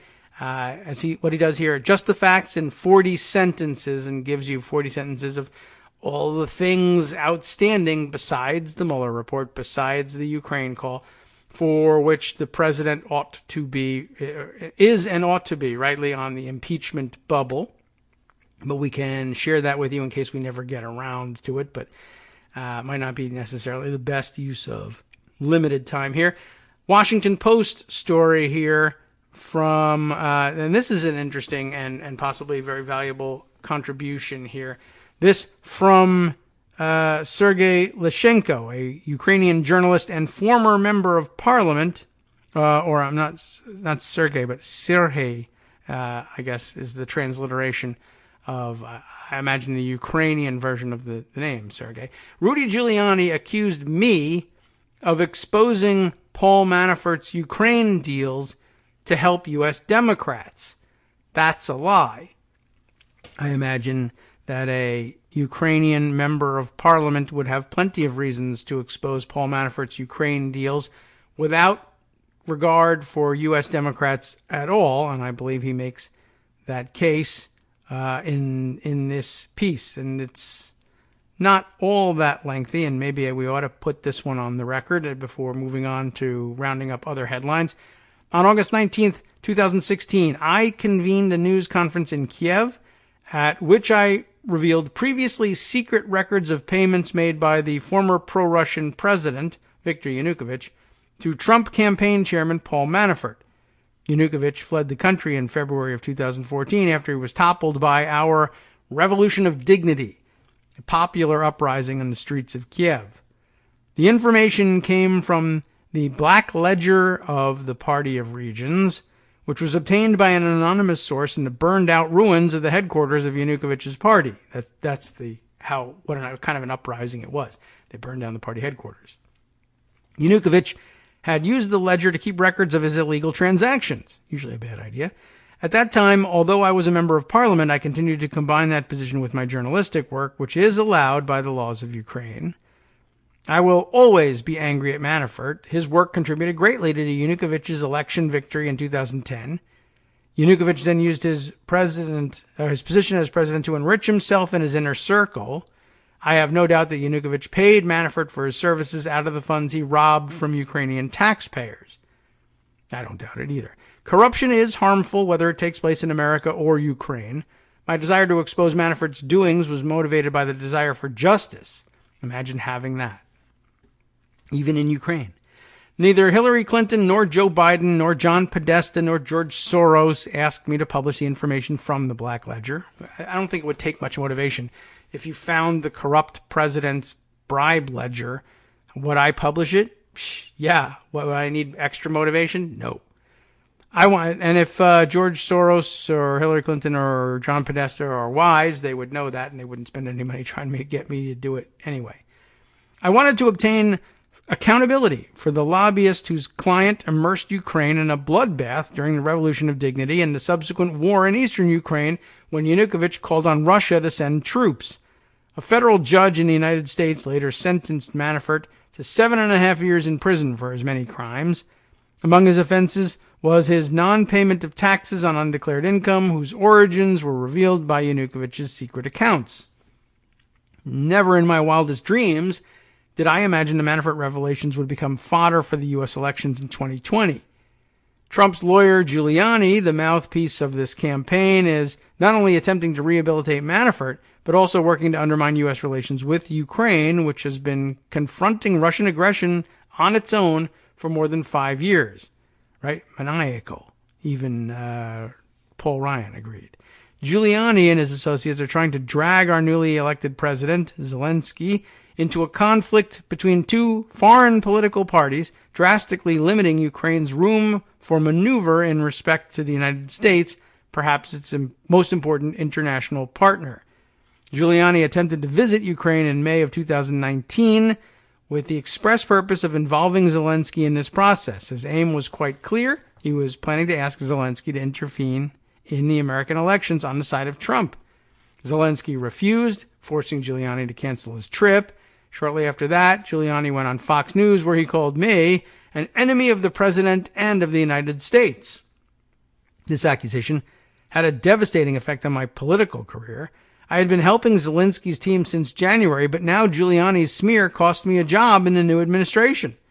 Not wanting to create problems for Zelensky, I withdrew from consideration. Giuliani's entire approach is built on disinformation and the manipulation of facts. Giuliani has developed a conspiracy theory in which he depicts my revelations about Manafort as an intervention in the 2016 U.S. election in favor of the Democratic Party. In his May interview on Fox, Giuliani even claimed that I was convicted of a corresponding crime. The facts do not support this allegation. Here's the truth. The administrative court, which has long had a reputation as the most corrupt in Ukraine, ruled in December of 2018 that I had acted illegally by disclosing the payments to Manafort. We appealed and the verdict was suspended.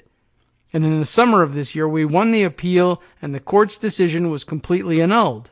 The court concluded that all the charges against me were unfounded and even obliged my opponents to reimburse me for $100 in legal costs, which I assume was just symbolic. But Giuliani continues to quote this court decision even though it never attained legal force. You know how that would be. It's the equivalent of saying that, for that matter, I guess the rough equivalent of running around and saying that if you were to claim without qualification that Oliver North is a convict, right? Well, his conviction was overturned on appeal, right? And we all think, we may think that was wrong or that was done on a technicality, but you'd be wrong to say that he's a convict, pure and simple. But that's essentially what Giuliani is doing to Lyshenko here. Is that right? Do I have their name right? Okay. Well, anyway, Giuliani also persists in claiming that the Black Ledger is a fake. He stated this most recently just a few days ago on CNN. In fact, the book is a genuine document. Expert examinations have confirmed its authenticity. And, well, that's that. Giuliani has also been attacking the fearless activists from our Anti-Corruption Action Center who managed to uphold their ideals even though they were persecuted by the previous government of President Petro Poroshenko. By repeating this lie, Giuliani is not only deceiving American citizens, he's not only intervening in Ukrainian politics, smearing parliamentarians and officials of the presidential administration, he's also trying to drag the new president of Ukraine into an American election, which is absolutely unacceptable. I know that leaders of the 3 U.S. congressional committees that are now investigating the whistleblower case have asked the White House and the State Department to share all correspondence regarding the people involved in this story, including me. As a person who has had direct experience of many of these events, I express my readiness to testify to the U.S. Congress about what really happened for the past 6 months in the gray zone of Ukrainian-American relations. Whether or not we'll hear from him remains to be seen. They haven't done a great job of following all leads wherever they may go just yet, but priorities, there are only a certain number of people that they can force to, there's a lot of people who are unwilling, who need to spend some time in front of the committee, even if just to establish the record that they are unwilling to cooperate. All right. That, I think, is an important angle on untangling things. Let's see. Other reporting out there, Washington Post, Dan Bowles with the headline, President Trump and the Warping of Democratic Governance. Really sort of reminding us exactly what's at stake here and long term. And again, something I would like otherwise in an unlimited show to share with you, but perhaps we'll discuss it later on in the week and catch up on some of these. New York Times article as well. These things tend to be the most shared thing. This one, the now controversial Ken Vogel story. Behind the whistleblower case, a long-held Trump grudge toward Ukraine. Not the angle that we originally picked up on Ken Vogel's reporting for. He was, of course, it seemed, trying desperately to maintain the Biden angle on all this. But we may want to look into what is it that has contributed to a long-held Trump grudge toward Ukraine. I am actually pretty interested in doubling back and covering that one. But just to get through the rest of the headlines of the weekend, another analysis of just how bad things are, I guess, going along with Dan Bowles' piece here about the warping of democratic governance. There is the piece from Philip Rucker, Robert Costa, and Rachel Bade entitled Trump's Ukraine Call Reveals a President Convinced of His Own Invincibility. An important angle on all of this. Let's see. Other pieces of information worth adding here. Let's see. We had the tweet thread from election security advocate and writer Jennifer Cohn, who tweeted out this thread, which was of some interest in unraveling the Ukraine side, the Ukrainian politics side of this story. Because, per an advisor to Ukraine's Anti-Corruption Bureau, over $12 billion a year continue to be stolen from Ukraine through corruption, much of it involving Shokin's office. It is the biggest organized crime game in town, just stone cold gangsters, he said. Who is he? Well, we'll see where the quote comes from. She is referring to a quote tweet she is responding to. Why would Biden go to the extent of threatening aid to change a prosecutor? This person to whom she's responding is asked if you are still hung up on that or still worried that there's some there with respect to it. Greg briefly explaining, well, the whole world wanted this Shokin, the name of the prosecutor, gone. He was widely seen worldwide as an extraordinarily corrupt figure and in place largely to dismiss corruption charges against his cronies and the cronies of whoever at the time was his boss. And the description here, biggest organized crime game in town, stone cold gangsters. Let's continue on to see what was that. She says the source for that post was, here she includes an Al Jazeera article. Ukraine, new government, same corruption. Critics say President Poroshenko's government has been unable or unwilling to crack down on endemic corruption.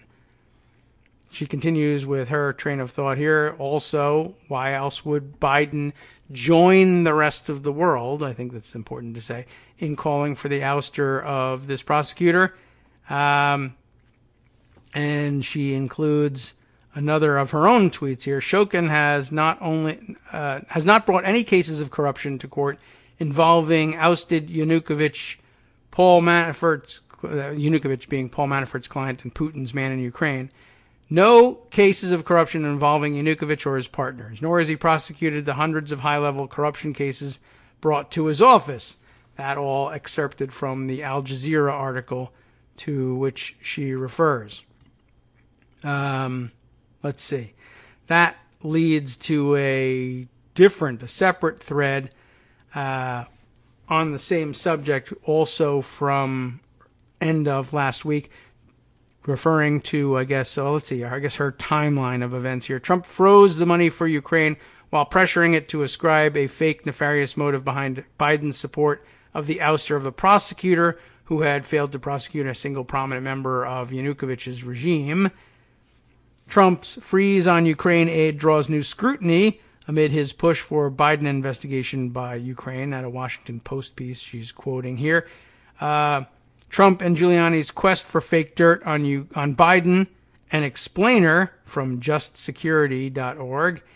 And basically just her collection, I'll share it all again with you, of reasons why the world had already concluded long before Biden probably became involved that Yanukovych's hand-picked, or Poroshenko's hand-picked prosecutor was uninterested in prosecuting Yanukovych and his cronies, and that was why. I mean, they had just flushed out a previously corrupt government, replacing it, unfortunately, with another, and so it was worldwide considered an anti-corruption stance to demand the ouster of this particular prosecutor. Trump is simply excising the context and saying, look, Biden is trying to get a Ukrainian prosecutor dismissed. Why would that happen? Well, for one thing, the whole world was trying to get him dismissed. 2, Biden was just one of many.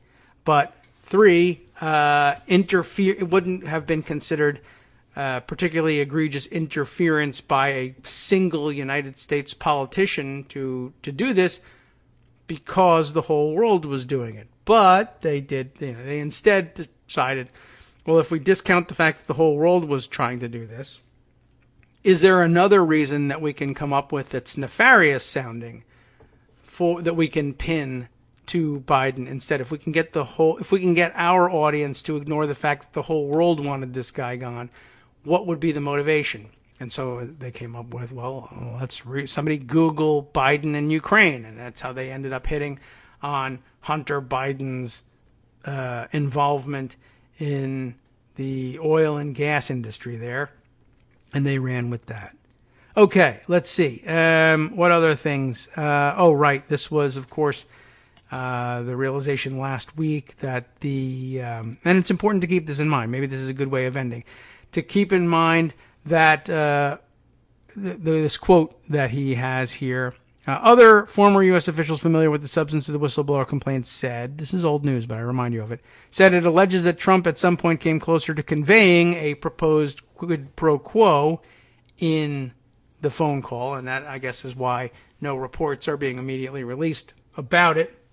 But also, this being drawn from the articles that appeared at the end of last week, reminding everybody that the whistleblower's complaint had to do with much more and drew on a longer pattern of events than just the one phone call.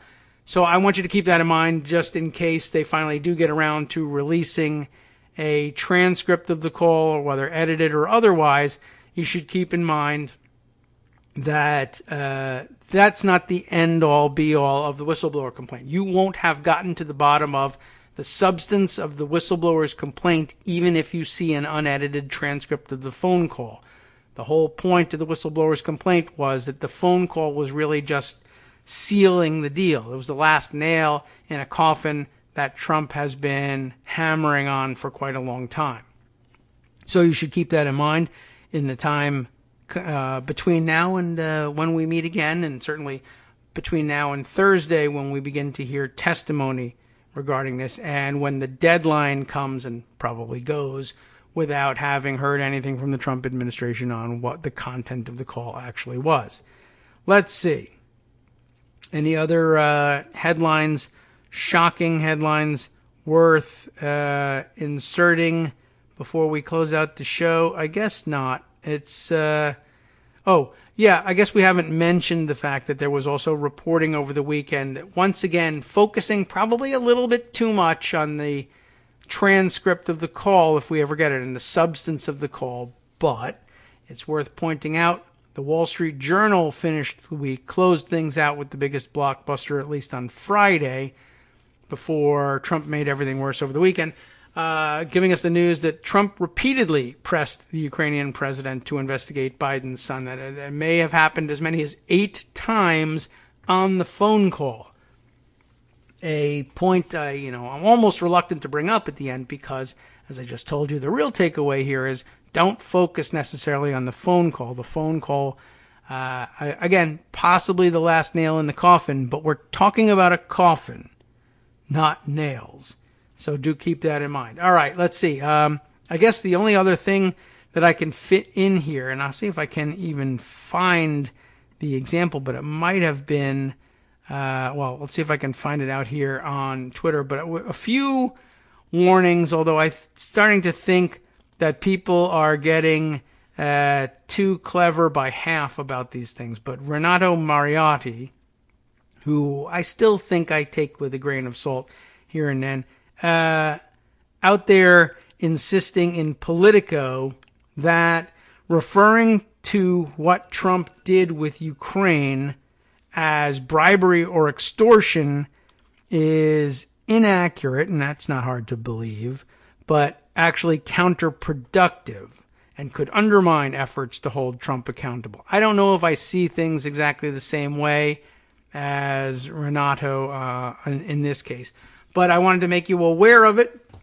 and we'll put it out there. I'll give it to you to read over the next day or so, and we'll come back to dealing with it to see whether we think we ought to modify our language in some way in dealing with this subject. But it wouldn't surprise me if, like I said, it's just another a way to break through in the clutter sometimes is to be just a little bit too clever by half, or perhaps even a little more. Let's say by 3/5. I don't know. In parsing these things. But like we said, I guess I don't know whether he offers us a alternative terminology here, but that'll be our homework assignment to read through and find out whether there's something else we should be referring to this by. But quite honestly, bribery and extortion are things that people recognize as bad, or at least not good, as Trump would put it. And if you hang that around Trump's neck, it won't help. And really, honestly, having a big fight over the semantics of what to hang around his neck might not help either. Anyway, time now to hand things over to Justice Putnam for the West Coast Cookbook and Speakeasy. And he'll be starting off with the story of, by forcing the Biden narrative, the New York Times is pushing Trump as the anti-corruption candidate, just like it did in 2016. I hope that doesn't work out for them. On the rest of his menu, after suing Border Protection for demanding to know why they were speaking Spanish, 2 women and their families are forced from their small Montana town. Bad news for them. Unfair. Facebook suspended tens of thousands of apps in response to its Cambridge Analytica scandal. Always worth keeping up on that. We'll try to squeeze in a little From bit more. Daily Coast Radio on netrootsradio.com. You have been listening to the Kagro in the Morning Show with David Waldman. Follow up on another important story. Backed by over 24 cities in as many states, California is suing the Trump administration for revoking its authority to adopt strict emission standards. And global aviation leaders gathered amid climate protests and Boeing 737 MAX safety talks. And more about British travel firm Thomas Cook's collapse.